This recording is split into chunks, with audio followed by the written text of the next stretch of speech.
trouble with this Mm. this first. Okay, thanks.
Blair? Blair? Hello. Hi. This is Mavis. I'm getting a lot of ticking.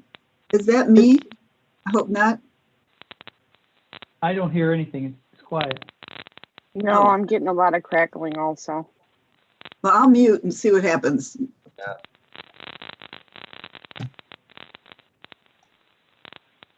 I'm getting the crackling too. This is Cheryl.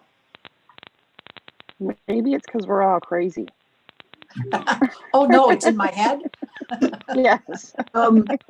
So I muted and I could still hear it. So Same with me, right, Mavis? Is anybody I'll not do hearing the this, Dad. crackling? I'm not hearing crackling. Can you try? I'm Well, not you- sure what I'm hooked up to. Chris, you're the crazy one then. Everybody else? Okay. you- I'm you try having muting, trouble. Chris. There it says it's connected.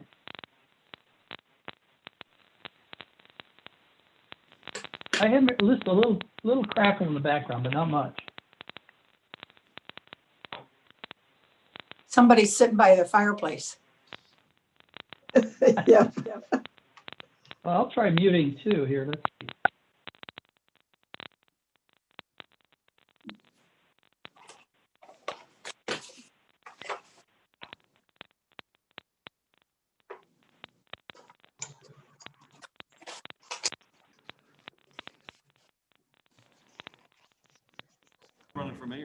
Hello, everybody. We're going to get started shortly here. A couple of quick questions for those online. May I ask who is representing the State's Attorney's Civil Division? And Phil McMahon lives there too now. Hi, Blair. It's Michelle Neerman. I'll change my screen name. Geneva, I- and you're in the same It's very hard to hear who's speaking from the State's Attorney's office. Blair, can you hear me? It's Michelle White Neerman. Eagle. Just barely. In the townhouses. Just really Oh, barely. he says a bigger house Barely. there. Okay, you know what? I'll disconnect and reconnect. Just St. Charles on 31. Yeah, Not really at all. Bunch of townhouses. it's. The other question is, who has the phone number that ends in 369? 369. Well, that's me, Blair, but I thought I hooked up. Can I? Like an association. Is that Chris I'm Caius? trying to connect, but I'm also, yeah. Chris, I think You're it's on your two phone. ways. Chris, I think it's your phone that's noisy. No. Let me hang Thank up you, and try Chris. again. Blair, we're getting ticking. Do you hear that static? Yeah, I Morning, think that's Michelle. from Chris Caius's line. Yeah, no wonder he couldn't hear it. He was the source. Blair, can you hear me now? Yeah, that's better.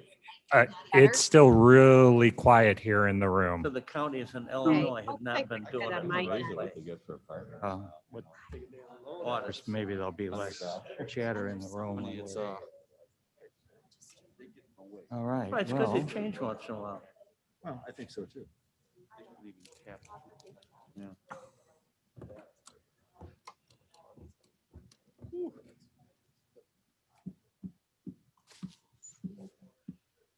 We get that big calendar to take bets on how long the meeting will take. I've thrown it out. I keep, if I ever lost my iCloud connection, I'd be a dead man, but I just, all I use is the calendar on my phone and it reads onto my desktop. There we go. Did that work? Am I fuzzy? Much better. Mucho mejor, Yes. señor. Thank you. Now then. That makes it much better. Yeah, I'm sure it's not gonna be like. whenever you're ready. Once again, I'm the problem. I don't know where that came from. Okay. We didn't have a gavel, but- Chris, that's why you couldn't hear the noise. That's not a surprise to right. any of us, Chris. Good morning, fellow board members and members of our public. My name is Ken Shepro. I am the Vice Chairman of the King County Board, and it is my sad duty this morning, in the absence of our chair, to call this meeting of the Executive Committee of the King County Board to order. Will the Secretary Clerk please call the roll? Bates, Here, Berman, Herman here. Ford, Fraz, Here. Gums, Dom's here. Kenyon, Here. Caius, Caius present. Martin, Present. Molina, Molina present. Sanchez, Here. Strathman, Strathman here. Surges, Surges here. Tepe, Weber, Here. Shepro. Shepro here. Thank you. Quorum is present. Mr. Kenyon, would you lead us in the Pledge of Allegiance? I'd be honored. And if you can. I pledge allegiance to the flag To of the the flag United States of United America, States of America, to the republic and to the republic stands, for which it stands, one nation, under God, indivisible, with liberty and justice for all. Justice for all. Well done, thank you. Gathered here today in a shadow of tragedy and grief. Our sympathy goes out certainly to our chair and her family. It's an unimaginable situation. Those of us in public life know how important it is to have that one person. It could be a spouse, a friend that you know that you can rely on for comfort and aid and sympathy. And I don't think any of us would be here without that bulwark. And when it's taken away, it's an occasion for grief and sympathy. I think that if our chair could have heard my conversations when I talked to so many of you that evening, the great instinct that we got from everybody I talked to was not only sympathy, but immediately, how can I help? And I think, I hope will take comfort from the fact that with unanimity, everybody, even people who didn't know Bob, immediately wanted to know what they could do to help. And I think we will do that. Before we begin the rest of the agenda, I've asked Jared Sanchez if he could offer a few comments. Jared. Thank you, Mr. Shepro. I didn't know Bob very well, but what I did know of him, he was a very, very special, very sensitive and sweet man. Corrine, my impression is they were together. They were as one. They weren't two separate people. They were really a part of each other. And so her grief is our grief as well. And I think we wanted to do a moment of silence. Let's do that.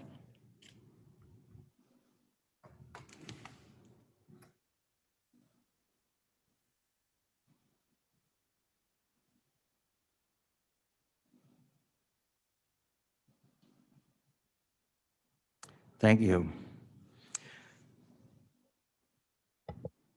You have the minutes of the January 6th Executive Committee meeting. Can I have a motion to approve? Moved by Move. Fraz. Seconded by second. I'm sorry, was that Mr. Kaya seconding? Yes. Yes. Moved by Fraz, seconded by Caius. Any discussion, additions, or corrections? If not, will the clerk please call the roll? Bates, Yes. Berman, Berman, yes. Ford, Ford, yes. Yes. Gums, Yes. Kenyon, Yes. Caius, Yes.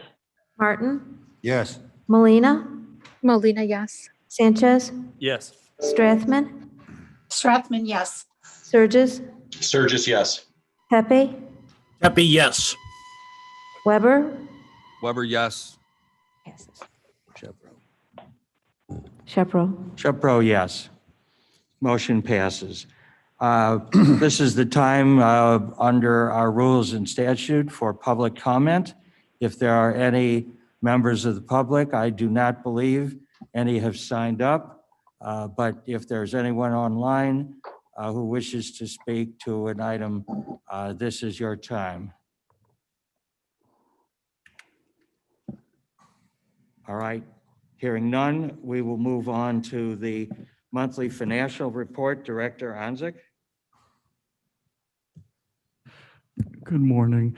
I don't have any updates since the report that was delivered to the Finance Committee last week, but I can confirm that the 1099s that were mentioned in my report, as well as the W-2s, have all been completed and sent out and submitted on time. And I also, in case any of you have not been to your mailboxes yet, you should find within your mailbox a printed copy of the 2021 budget book, courtesy of the Information Technology Department. So if you have any questions regarding that, certainly you can forward those to me.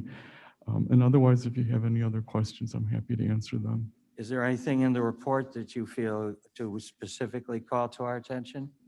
Well, okay, this is the same report, of course, that was given to the Finance Committee, so I didn't really want to repeat myself, but I could just highlight the fact that in terms of comparing general fund revenue of this year to last year for 2020, as far as at the point in which this was prepared. So we still have some changes that will be occurring before the final figure comes, but at this point, we're $3.6 million below where we were at the previous year. And we had estimated early on in the year that the impact of the pandemic would be as much as $6 million difference in revenue. So it is much better, although there are a few more items that need to be posted in the next few weeks that would change this figure, but not that dramatically. And then in terms of just looking more specifically at our tax revenue from the state, we have ended the year with about $479,000 less than what we had budgeted, which again is better than what we had forecasted based on the predictions from earlier in the year. And other than that, I'm just paging through my report here. I think something to note, which you'll find as a resolution in your packet for this morning's consideration, is the transfer of funds from the Children's Waiting Room to the Court Security Fund. It's a $466,000 transfer that the judicial partners have determined to be the amount that would correct the miscalculation that had occurred when the fees for the Children's Waiting Room and the Court Security Fund had been determined roughly a year and a half ago. And so through their work and their calculations, they determined that $466,000 that had been accumulated in the Children's Waiting Room Fund really belongs to the Court Security Fund had the fees been calculated correctly. So we're happy to see that that transfer will take place, and it will actually move into the public safety fund because the court security fund had been closed about a year ago, and the balance of the court security fund had been transferred to the public safety fund in order to fund the sheriff's vehicles. So had this additional fee collection been originally had gone, if it had originally gone to the court's security fund, that also would have been transferred to the public safety fund. So this transfer from the Children's Waiting Room Fund to the Public Safety Sales Tax Fund is consistent with how those dollars would have been handled originally. So it's a little bit confusing, but I thought it deserved an explanation. Otherwise, I think that's probably covers the main significant items in last week's finance report. Thank you. We're going to come back to you when we get to the executive committee item on the county auditing law. Thank you. Okay, is there any old business? Is there any new business? All right, hearing none, we will take up the preliminary county board agenda. As we discussed at the last meeting, these are items which are proposed to be added to the consent agenda on the county board meeting next week. And we will start with administration. Mr. Caius? Thank you, Mr. Chairman. Can you hear me? Yes. Okay, the administration committee has one item to place on the consent agenda. I'd like to move forward an authorization to establish a policy for interdepartmental building projects. This policy establishes an understanding that recognizes that when a management or capital project is considered, it has an effect on the Department of the Building Management, which reports to this committee. So I move that forward. Moved by Caius. Is there a second? Mr. Frost seconds. Roll call, please. Bates, Yes. Berman, Berman, yes. Ford, Yes. Fries, Yes. Gums, Yes. Kenyon, Yes. Caius, Caius, yes. Martin, Yes. Molina, Sanchez, Yes. Strathman, Strathman, yes. Surges, Sturgis, yes. Pepe, Pepe, yes. Weber, Yes. Shepro. Yes. Molina was yes. Sorry, I didn't hear my name. That's okay, thank you. All right, motion carries, and I apologize. I jumped a little too quickly without asking if there was any further discussion. All right, thank you, Mr. Caius. County Development, Mr. Martin. Thank you, Mr. Chairman. There are two matters on our agenda today. I move both and I move both. Thank you. Moved by, seconded by Mr. Kenyon. I would note that the grant awards are here thanks to the parliamentary knowledge of Mr. Leonard, who we arranged because they was inadvertently not put as an action item on the committee agenda, that it did go through finance and is a wonderful program. So is there any further discussion on any of the two items for county development? If not, will the clerk please call the roll? Bates, Yes. Berman, Berman, yes. Ford, Yes. Fries, Yes. Gums, Yes. Kenyon, Yes. Caius, Caius, yes. Martin, Yes. Molina, Molina, yes. Sanchez, Yes. Strathman, Strathman, yes. Surges, Sturgis, yes. Pepe, Pepe, yes. Weber, Yes. Shepro. Yes, motion carries. Thank you. Thank you, Mr. Martin. Energy and Environmental. Thank you, Mr. Chairman. This is Bates. The Energy and Environmental Committee would like to place one item on the consent agenda. This resolution will create the Kane County Green Building Policy. for the purpose of, to quote our 2020-40 plan, to promote energy and resource efficiency in the design, construction, and siting of new buildings and old, and to quote from the Greenest Region Compact, to promote leading by demonstrating sustainable values and practices. So I would move that it is moved to the consent agenda, and I would ask for a second. Molina seconds. Moved by Bates, seconded by Molina. Is there any further discussion? If not, clerk, please call the roll. Bates, Aye. Berman, Berman, yes. Ford, Fraz, Yes. Gums, Yes. Kenyon, Yes. Caius. Bias, yes. Thank you. Martin, Yes. Molina, Molina, yes. Sanchez, Yes. Strathman, Strathman, yes. Sturgis, Surges, yes.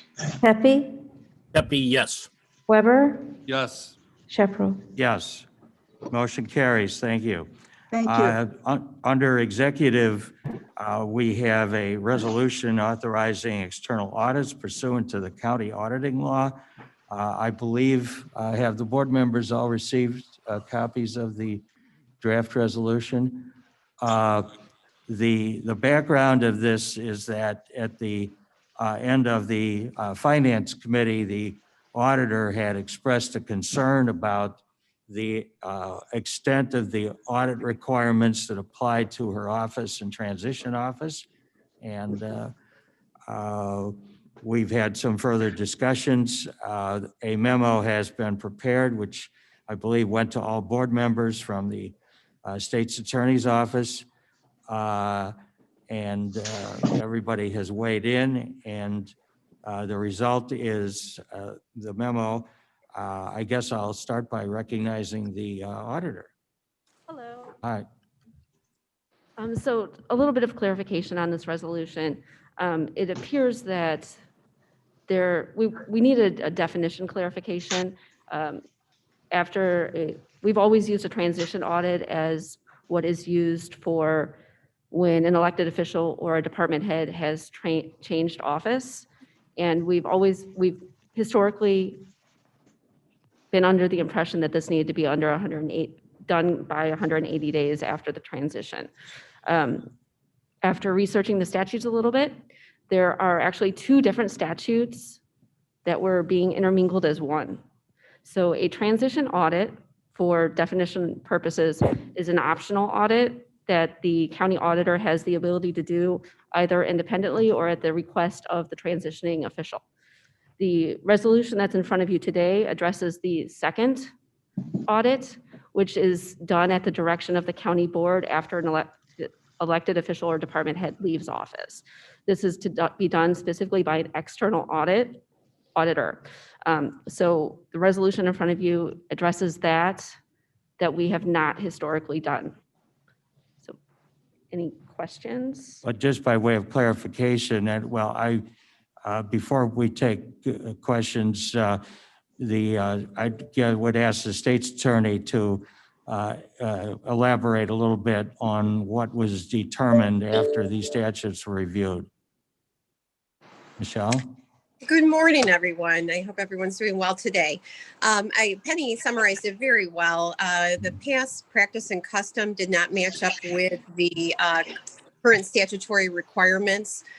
There is a separate audit that's required when an elected official leaves office, and actually elected or appointed official leaves office. There is not a tight definition within the statute of what a elected or appointed official means. It's other than it is an officer elected or appointed who has control or management over county funds. So we could either interpret that as, more of the traditional definitions of appointment and election. That's fine right here. So it would be officers that are established under statute, that type of thing. I believe that the health department executive director would also fit into that definition. But because the definition is pretty broad. We could also include the building management director in that definition. As Penny mentioned, as the auditor mentioned, these audits are to be commissioned basically by the county board. The county board is to arrange for them and pay for them. And the statute specifically provides it's to be done by an external auditor. The elected auditor is excluded from performing those audits under this certain provision of the statute. Thank you. Would I be correct that essentially the distinction is that the one law mandates the county board to commission the external audit anytime anybody, I think the language was, with management or control over county funds changes hands, which does seem to be deeply potentially ambiguous. And the policy and the procedures under the Kane County Code of Ordinances that provide that the auditor does a transition audit, but that, unlike the statute that we've referred to, does not have the 180-day deadline. That is correct. The 180-day deadline applies to the external audit. The timeline is left open for the elected auditor to perform the optional transitional audits. And the timeline, or the, at least for purposes of the county board's obligation, that runs from the date of the replacement of the officer in question. Correct. So for some of them, that would be obviously December 1st. And for the treasurer's office, for example, that would run from the date of his resignation. Correct. And if there is another treasurer appointed, do you believe that would trigger a further obligation to have a audit for the interim treasurer? Yes. All right, so we'll have to come to that. So, and Director Onzik, is there anything you want to add about the issue of the cost and how we're going to go about handling that? When this question first arose, before the research, all the research had been completed, the first question that was asked was, would it be possible for our external auditors to conduct the transition audit? Because that's what we thought we were talking about at that time. And they had responded, yes, they could do that. They have been doing that for other counties. They'd be happy to do that. And because they already will have access to all the necessary information to conduct their normal audit for the year, it should be efficient for them to also use that information to complete the transition audit. But then as further clarification came regarding this mandatory audit that needs to be commissioned by the county board, I reached out to Baker Tilly again to explain this new development. So they were a little bit unfamiliar with that themselves because they're primarily familiar with the transition audit. So they wanted to do just a little bit of research on their end to make sure that the requirements are similar, or if they're different, what exactly they are. And then they were going to prepare an estimate for us. So I had let them know that we need to have this by next Tuesday's board meeting. So we have the total cost for it.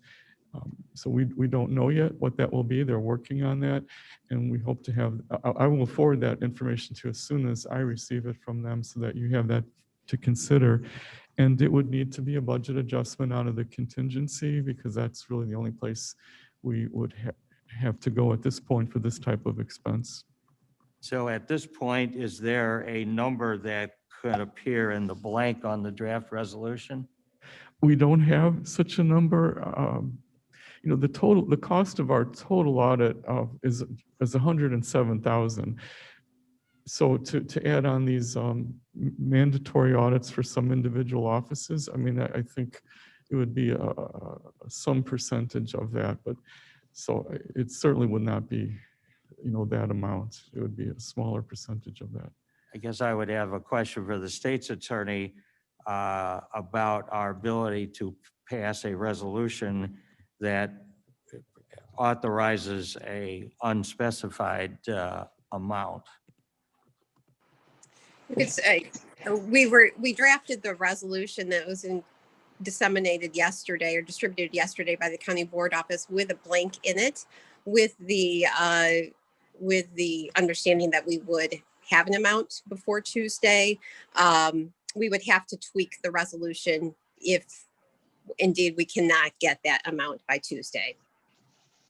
I think what I would suggest is that at first, at this point, I would ask for a motion and a second with respect to the authorizing of external audits. Is there a motion by Mr. Sanchez, seconded by Mr. Kenyon? It seems to me that the appropriate action for this committee would be to forward it to the full county board. And by that point, we hopefully will have a number to fill in the blank. If we don't, then perhaps we'll have to defer, take other action. But for today, I believe that this committee has the authority to forward it. So is there any other discussion or questions? Yep, Mr. Ford. Thank you. Just a question. Does this come out of the general budget? Is this the reason why it needs to come through here, or is it something that? I believe the answer is yes. Director Onzik? Yes, it would be part of, the finance department as part of its annual budget has a budget for the annual audit. So this would be an increase to that amount. So it would come out of the general fund, and the budget adjustment would be coming from the contingency account, which we have roughly $1 million for this year. So it would be coming out of that. I would just note that it appears that of the neighboring counties that we've made some inquiry of, that nobody seems to have been aware of this requirement. So I want to thank the auditor and our staff. The state's attorney's office worked on this opinion, really dropped a lot of other things they were doing to get the memo done, and under the concern about the 100 to 80 day requirement. So let's see, any other questions or comments, Mr. Martin? I just have a practical question. We have an outside auditor. They have all of the data in hand. I'm assuming that this is a pretty quick and easy review with maybe a couple of external questions about whether any third parties have any knowledge. But if they already have the information at hand, Well, I'm assuming that this is a pretty mundane financial issue we're talking about here, or am I off the wall? Well, I don't know exactly what's required. I mean, I would tend to agree with you. I don't think it's that significant. But where the difference lies is when they do our general audit, because it's like $280 million worth of transactions, it's a much larger scope. And so they're looking for large items when they're looking for in the detail. So they focus more on the larger items. When we're talking about audits of very small departments, and now they're going into more detail, but of course there's less transactions and it's not going to take them that long to do that, but it is different. The one area that may take a little more time and effort is the circuit clerks area, but they actually have an entirely separate audit that Baker Tilly, our external auditors, is already doing for the circuit clerks audit. It's much more detailed, so I think they could use the work that they're doing there and piggyback on that, this mandatory audit as well. So there's much efficiency that can be gained by having them do both. All right, thank you. I think the ambiguity in the statute lends some question about exactly what that scope is. But as I recall, and I'll ask the state's attorney if they are correctly summarizing, is that in the discussions we had, it appeared, as you suggested, that materials already prepared or in preparation could certainly be used in either the county external audit, or presumably they could use work that's been done by the internal auditor. They don't have to go back and reinvent the whole wheel. All right, thank you. All right, any other questions for, yes, Ms. Winicky? Thank you, Mr. Chairman. Just a procedure question as well. We're going to get the amount hopefully by Tuesday for the full commission, but do we need to due to transparency, expose it 48 hours before our meeting on Tuesday? I think the amount, because the item will be an agenda item, I could defer to the state's attorney. I believe that would be sufficient to put the public on notice that the item will be considered. And I don't think we have to have I mean, we may have it 48 hours in advance. Michelle? Yeah, for Open Meetings Act purposes, listing the title of the resolution should be, and including the body that we've prepared here. But generally speaking, just listing the topic on the agenda is satisfactory for the Open Meetings Act purposes. For example, any dollar amount could always be amended on the floor as long as the subject matter were properly presented. Okay. Any That's other correct. questions? All right, if not, let's, Secretary, please call the Yes. roll. Oh, I'm sorry, was there Sebastian, somebody? how are you? Good. I'm sorry, Mr. Berman? Mr. Leonard, mute. Oh, I'm sorry, Mr. Leonard. Didn't see you on the screen.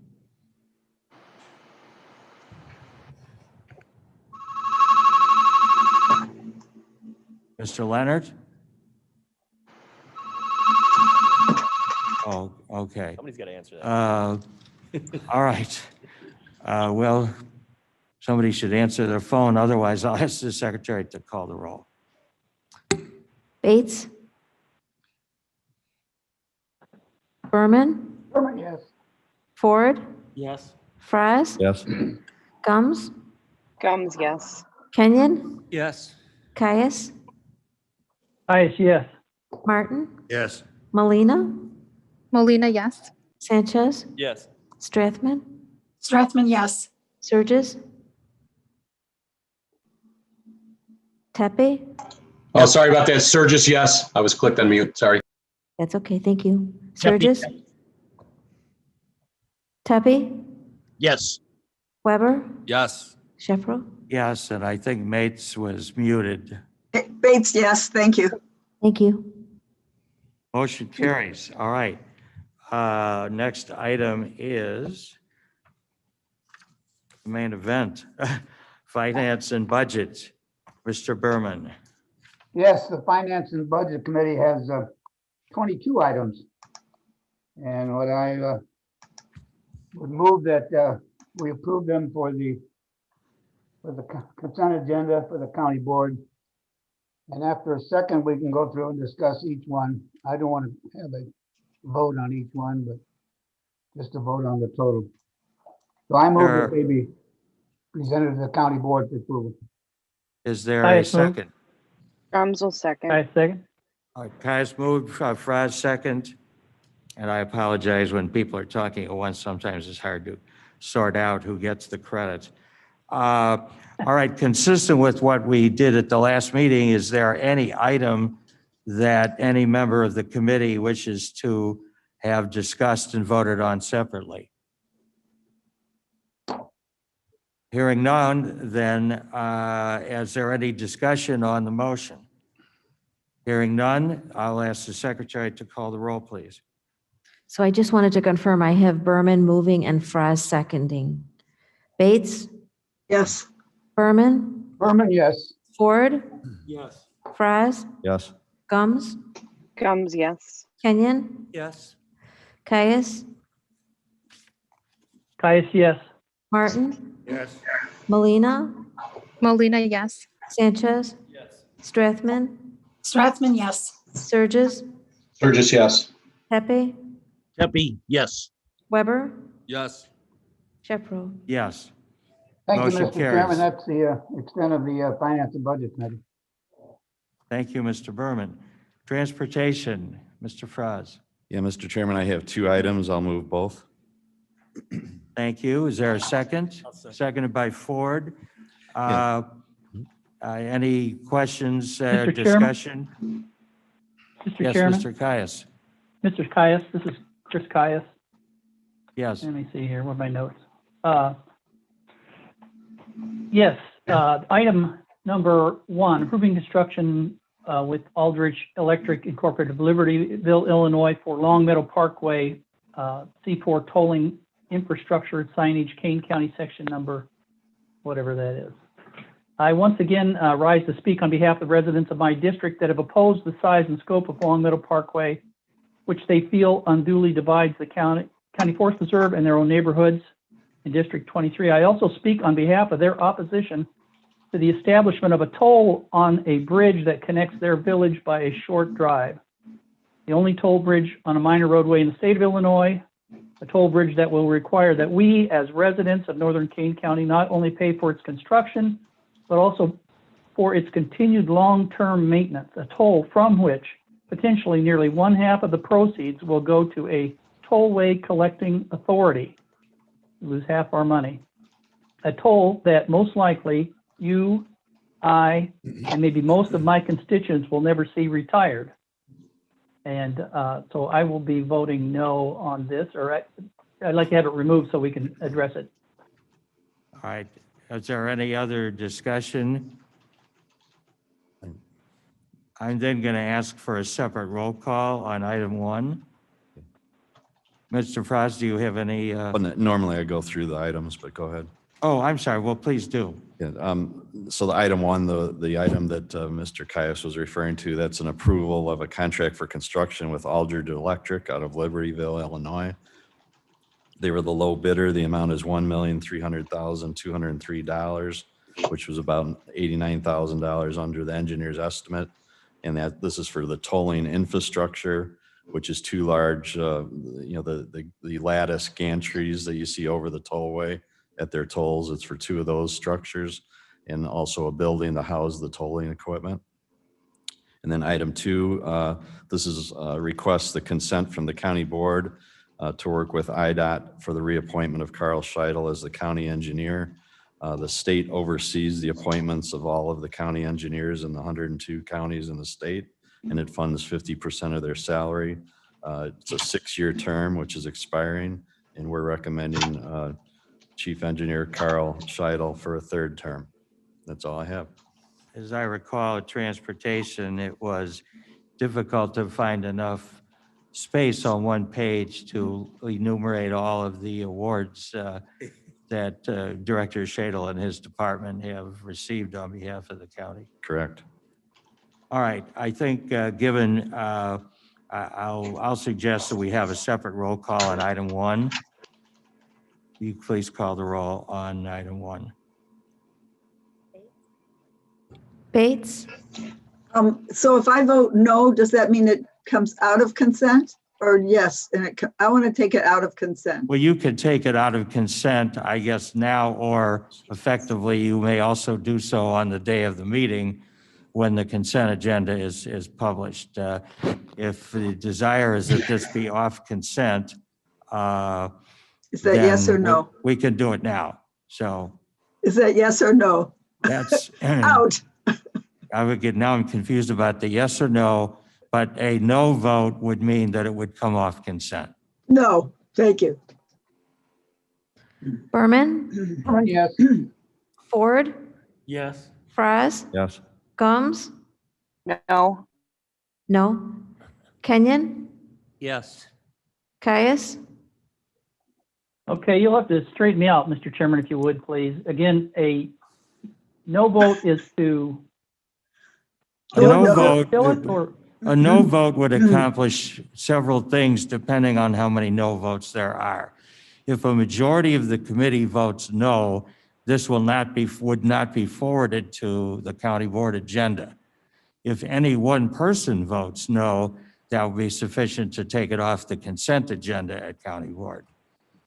Mr. Chairman. all right, thank you. Mr. Martin, And I just suggest procedurally that today, we really don't have any consent agenda. Today, we're establishing it. Correct. So I think the vote today has nothing to do with whether or not it will be removed from the consent agenda. This is a vote of this committee, of the executive committee, about whether or not it will be moved forward for that purpose. And Except that this is an agenda item under the proposed consent agenda. Right, for but then the board. at the time of the actual consent agenda's presentation at the board meeting, any board member has the right to remove it from the consent agenda for a Right, separate I vote. think I said that at the outset. Okay, I'm sorry then. Yeah, I think, again, you're correct, it's a little ambiguous, but this is a vote at this point to forward it to the consent agenda proposed for the county board meeting. So I guess, subject to the committee's contrary opinion, I would still suggest that we need to take a roll call to determine, one, if it will be forwarded at all, and two, whether it will automatically be forwarded as an off consent agenda item, which I know this committee has done in the past. Whatever, I just All right.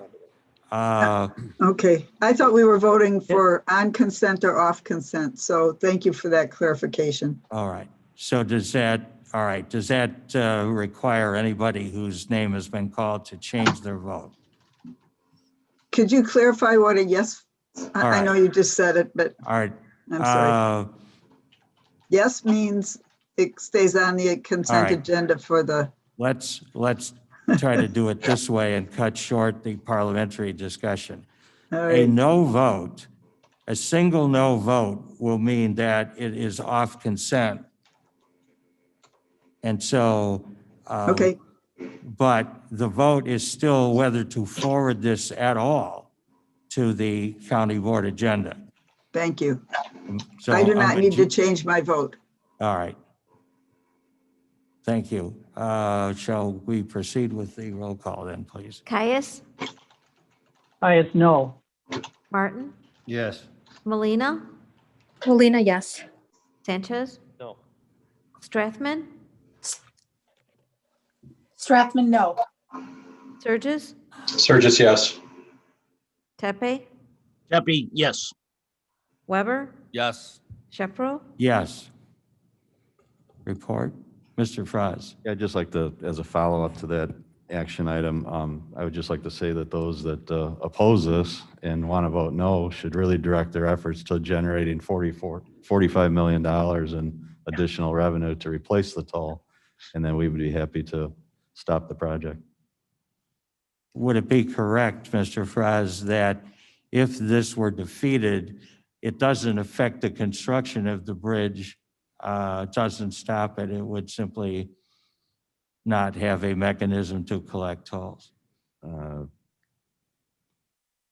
bridge is complete. Right, I mean, so- The right-of-way is virtually complete, so we would just be faced with a means of having to come up with that $45 million in revenue, correct? Thank you. Clerk report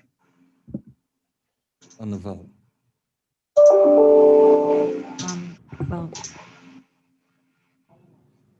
And how many yeses? There being 10 yes votes, 5 no votes, the motion is agreed to. It will be forwarded as an off consent agenda item to the full board agenda. All right, item 2, the consent to the reappointment of Director Shadle. Any further discussion on that item? Otherwise, it's already been moved and seconded. Will you please call the roll? Bates, Yes, Berman, Berman, yes. Ford, Yes. Fraz, Yes. Gums, Gums, yes. Kenyon, Yes. Caius, Caius, yes. Martin, Yes. Molina, Molina, yes. Sanchez, Yes. Strathman, Strathman, yes. Surges, Surges, yes. Tepe, Tepe, yes. Weber, Yes. Shepro. Yes, motion carries. Thank you, Mr. Fraz. The CAC committee, Mr. Sanchez. Thank you, Mr. Chairman. We have 3 resolutions for you today. None substantial. They're all kind of commonplace. The first one is approving new business applicants for a round 1 program through the state's attorney's office. The second one it was requested by our third-party administrator, KEB, and it just establishes a deadline for our applicants to submit all of their documentation, a final date, because right now it's kind of open with the changes in the law. There's a lot more time for this. So we were recommended that we create a final date for submissions so that we can close out the program essentially. And then the third one is just amending a previous resolution where we had originally established it was an 83-17 split in the allocations that were intended to go out to municipalities and fire protection. I think this is just about fire protection districts. And so we're just adjusting that so that the statute reflects that we're giving them 100% of their allotment. That was months ago where we talked about splitting it up at first because we were still These are trying to figure essentially it out. all housekeeping. Yeah, it's all housekeeping stuff. Yeah. So I would move all three together and ask for a second. Is there a second? Bates, second. All right, moved by Sanchez, seconded by Bates. Any further discussion or questions? If not, Secretary, please call the roll. Bates, Yes. Berman, Berman, yes. Ford, Yes. Fries, Yes. Gums, Gums, yes. Kenyon, Yes. Caius, Bias, yes. Martin, Yes. Molina, Molina, yes. Sanchez, Yes. Strathman, Strathman, yes. Sturgis, Sturgis, yes. Pepe, Pepe, yes. Weber, Yes. Shepro. Shepro, yes. Motion carries. I don't believe that there is any need or request for an executive session. Mr. Fries. Under committee reports, if that's okay. Well, that's executive sessions before committee reports. Okay. All right, so committee reports. I just want to mention that I had the pleasure last night of attending the Village of Maple Park City Council meeting and accepting a certificate of appreciation from the Village of Maple Park to Kane County for the various funding they received through the CAC committee. So I accepted that on behalf of the whole team and the county.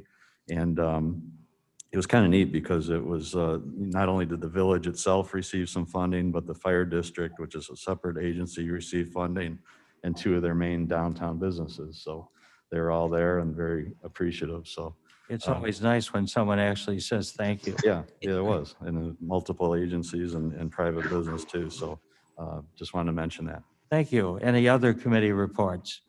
Mr. Chairman, Sturgis here. Yes. I just want to acknowledge that I really admire Drew's commitment to the community. I know that he spends several evenings each month going out and visiting, whether that's in Geneva or last night in Maple Park. It's something I aspire to, but I just, Drew, I just want to personally say thank you for all you do. Appreciate it. Mr. Sturgis, I could testify that many, many years ago, I was at a meeting of angry homeowners in Mill Creek, and Mr. Fries stayed there answering questions until almost midnight, even allowing, multiple people to ask questions. And I was at that moment struck with his patience and involvement with his community. So I appreciate the comments. I'm certainly not alone on this board. And Cliff, someday after you've done those kind of things, you get gray hair like I have. happy to report I had my first angry constituent call last week. He's not as angry anymore. All right, any other committee reports? Mr. Sanchez. Thank you, Mr. Chairman. Public health update, committee update. We're finishing up the 1A category with our vaccination program with the second round of shots for our 1A category, and 1B is underway, as you all know. The Public Health Department is working tirelessly to administer as many of the doses as we can in as quickly as a period of time as possible.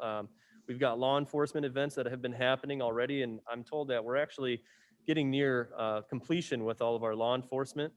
Unfortunately, about 50% of our Kane County law enforcement, and this is all municipalities and everywhere, about 50% rejected the offer to get a vaccine. Whether or not some of those people will change as time goes on, there is a lot of vaccine hesitancy amongst people. So we're hoping that we'll see that number go up. But given the ones that responded, we're getting towards the end of law enforcement. We've already been vaccinating our correctional officers and the detainees at the county jail. So they're doing that kind of day by day, just doing a little bit at a time, so they don't have many people out of work in case some people have symptoms. And again, there too, you have some detainees that will not accept the vaccine, actually quite a few detainees. So it's a challenge trying to educate everyone on this. Teachers are starting next week, so I almost said District 300, which is up by me. All Kane County schools are going to be starting their vaccination program, so we're sending that out to them. And that's going to be a process over the next couple of weeks to get everyone in those schools vaccinated. Let's see, we're estimated about 100,000 are in 1B in Kane County, and it might take around 12 weeks to get everybody done, which sounds like a long time, but once the vaccine supply really starts rolling in, things are going to be happening quickly. So just keep in mind, we're still at the beginning of this process. We're working on getting some permanent sites established so that even though we have providers, even though the state is providing directly to pharmacies, we would like to have a permanent location or two in the county where regular events will be held. So right now, I'll tell you, we just got in about 2,900 vaccine doses, and we're actually sitting on 19,000 doses right now, which sounds horrible. Like, why do we have so many we're sitting on? Well, we haven't been sitting on them for very long. And with all of the events that we do have planned, all the commitments, the providers that we're sending out to, those 19,000 are going to be gone, I believe, by the end of next week. And in fact, with all of the commitments we have, we'll be 6,000 doses short. So we have 19,000 now, but by next week or the week after, we'll be 6,000 short without more shipment coming in. That big number, just give you an idea, we haven't been sitting on that long, and it's going to be gone very Are those quickly. numbers reserved for second doses? No, we do have some in reserve for second doses, like in the 1A category, for instance. I'm not sure what the strategy is. I know kind of the word from on high is just focus on getting the first doses out there, as many as possible. So I don't know exactly how many doses we're holding on to for second round, but for 1B, I'm not aware that we're actually holding on to doses for second round. We have been informed by the state that they'll take care of it. They'll make sure we have our second doses. So there's a bit of trust and faith there. So yeah, a big number we're holding on to, but haven't had it for very long, and it's going to be gone pretty quickly. We just ordered 20,000. The state tells us the maximum we can request, and we request 100% every time. So 20,000 was our most recent order. I know from the Biden administration, they've promised that over the next 3 weeks, they're going to be sending out about 30 million doses to each state for the next 3 weeks. So that should start trickling down soon. And they did just order 200 million doses.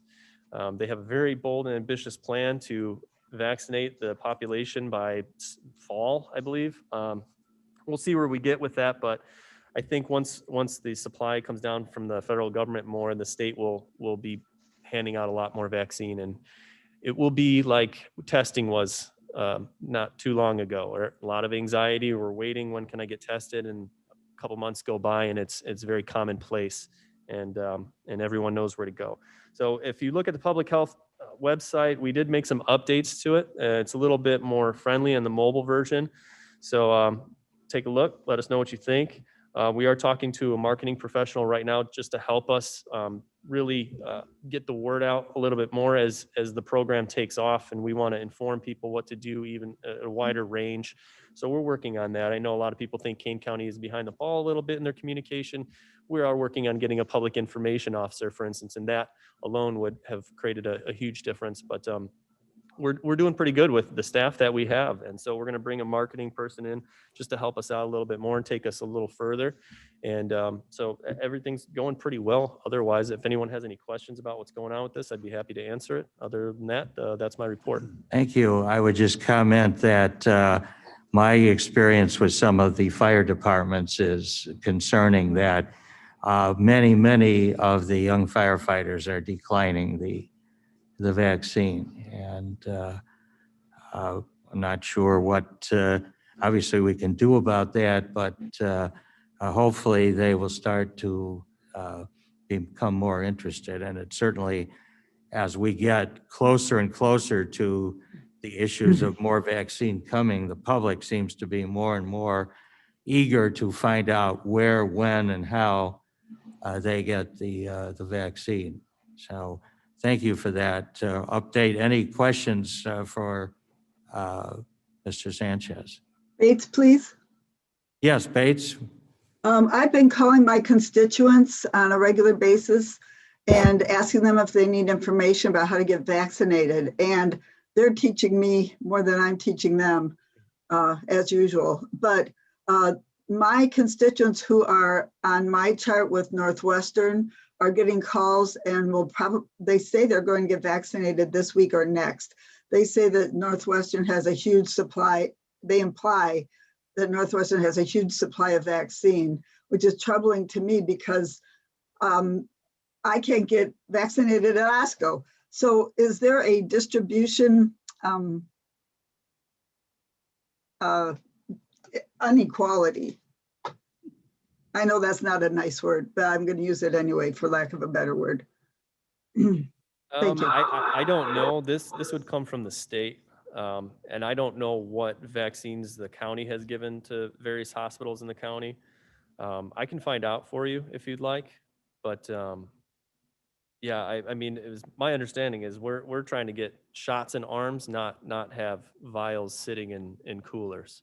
So My I just want to impression make is, sure is that that a lot of the administrators, like the pharmacies, do not have uniform policies. And at this point, I don't think anybody is micromanaging how they do that, because I know Walgreens apparently feels that they do not want to be the enforcer. And so in many cases, all you have to do is check the box on their website, yes, I'm eligible, and nobody asks you later to prove anything. Other suppliers are asking for the usual identification you would expect. Would that be a fair statement of what we think is happening at this point? I think it's a matter of supply. yeah, Sorry. I haven't gotten any reports on how the various independent providers are managing their systems. So Yeah, I mean, these are, what I'm hearing are anecdotal calls from people who said, I went online or I did this. Yeah. And yeah, I never know what just to be believe. clear, that's not something that we have any control over. Right. That's independent of us. I mean, I've heard anecdotal stories that all county board members got vaccinated 2 weeks ago. So if I missed that email, you guys let me know. But yeah. Mr. Chair. Mr. Ford, you had a question. And then Mr. Leonard. Yeah, thank you, Mr. Chairman. I just saw a report just yesterday that out of the first round so far, 62% of the people across the country refused the vaccination. So this is not just a county issue, it's a national issue.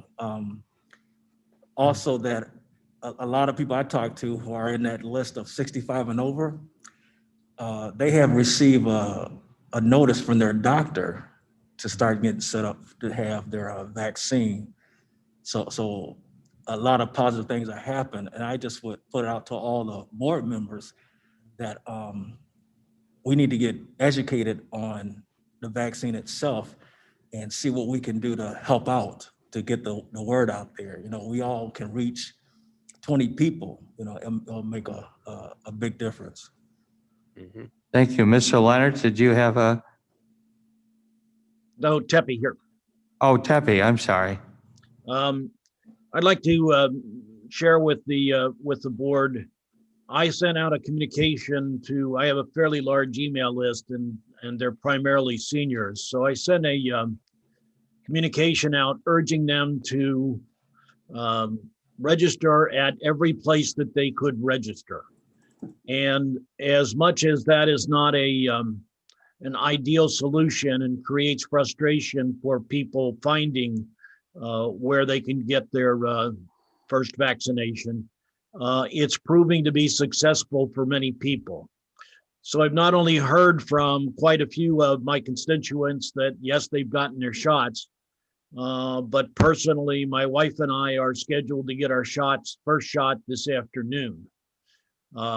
And I've gotten 2 phone calls while this meeting's going on with people asking for some additional instructions on how to get it. So I think the key thing that we can communicate is, one, that yes, the system is working, even though it's certainly not ideal. And 2, that it's a supply issue, and as more supply is becoming available, particularly as Mr. Sanchez communicated this morning, that the probability of your getting vaccinated in the short term, particularly if you're in 1B, is very close to happening now. So thank you. Surges here. Yes. Hey, Vern, where were you able to sign up and get that? I know that my mother called me yesterday, who lives in South Elgin, and she told me that via Northwestern Hospital, she was able to go right on, sign up, and they are going today as well down to DuPage to get their first vaccination. Well, again, I signed up every place I could think of, which included Walgreens, Meijer, what have you. But the actual instruction came to us from Advocate Aurora. And we are going to Downers Grove this afternoon to get our first shot, because that was the only place that they had appointments available. So I find that interesting because Downers Grove would be DuPage County as well. May I suggest that we could have some of these discussions offline?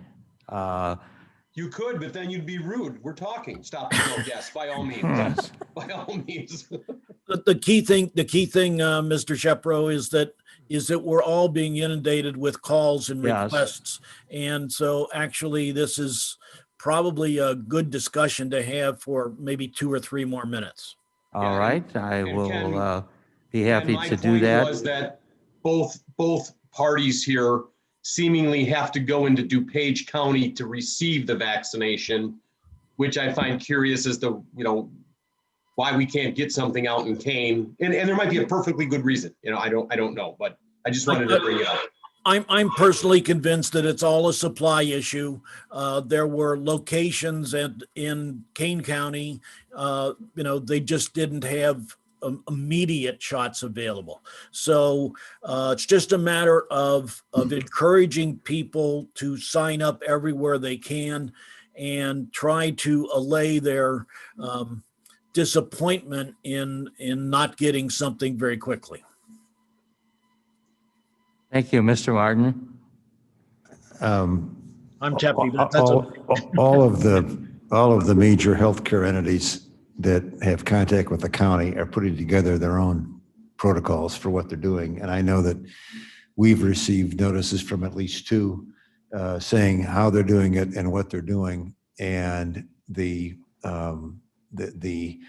if anyone, for example, sees a Northwestern physician and they haven't yet received the notice from Northwestern, then they need to call their physician and just activate their account, because most of the health services are drawing a line saying if they haven't heard from you for 2 years, you're not going to be in their protocols. But everybody's got a plan, and to address the issue of the person that with a Northwestern physician that went to DuPage County, Northwestern did that. They had a supply, they sent you where they had it, and that's their action. But all the major health services are doing this, and I think that's not a question. That's a supply issue, and as it comes in, the issue resolves itself. And I don't mean to sound blasé about it, but the health services are ready, and everybody else is. And as it comes in, it'll be distributed. The phrase "it's always darkest before the dawn" comes to mind. I think as we get within days of having the supplies there is when people are getting most frantic. But I hear that people, if the advice to try every avenue if you want to do that. People are going downstate. They're going to Southern Illinois. But it's not something we can really control. It's just a matter of how late are you willing to stay up at night or get up early in the morning and get on these websites. Mr. Sanchez, you started this. And do you have any thoughts in response to some of the comments that have been made? Yeah, I would say just in closing that I listened to a podcast recently with one of the people that was on Biden's transition team, the COVID-19 transition team. He's very well respected. He shows up in the news a lot. Michael Osterholm, that's his name. And he didn't want to jump the line and, try and use his connections to get ahead of people. And he wants to do it the right way. So he's been doing what like Vern Tepe is suggesting people do. Hey, sign up with your local health departments and get on their waiting list and see if they have an event coming up, but look at every other opportunity you have around you. And that's what he did. And he said it was really hard for him to find a vaccine out in Minnesota. And it wasn't until his granddaughter, who was like a nurse in her hospital, had a program, like if you have elderly family, bring them in to get vaccinated. So one of Biden's guys ended up getting vaccinated because of his granddaughter. I mean, just as an example. So, and it really is just the factor of what Mr. Martin said, the supply issue. It will resolve itself once we have it, and then it'll be very commonplace. And those other, 48% of the people that don't want to get vaccinated will have time to think about it, and everyone else will be at ease. So that's all I have for today. All right, thank you. And anybody else? If not, I would ask for a motion to adjourn by Mr. Kenyon, who's Let's been get on the streets. waiting for that for a while. But I do think it was a good discussion. Clearly, what the public thinks or is concerned about, we need to address regardless of what the explanation is. Second, by Mr. Martin, or Mr. Weber, I see. All right, all those in favor say aye. Aye. Aye. Opposed? Motion carries. Thank you very much for your attendance and your comments and your indulgence in what I trust will be a solo performance by me in this capacity. Thank you very much. And And God thanks for bless being there. Good meeting, Ken. Good job. Good job. Good job. Thank you, Mr. Chairman. Excellent. Thank you Mr. Vice all. Chairman. Thanks, Ken. Thank you. We accomplished nothing after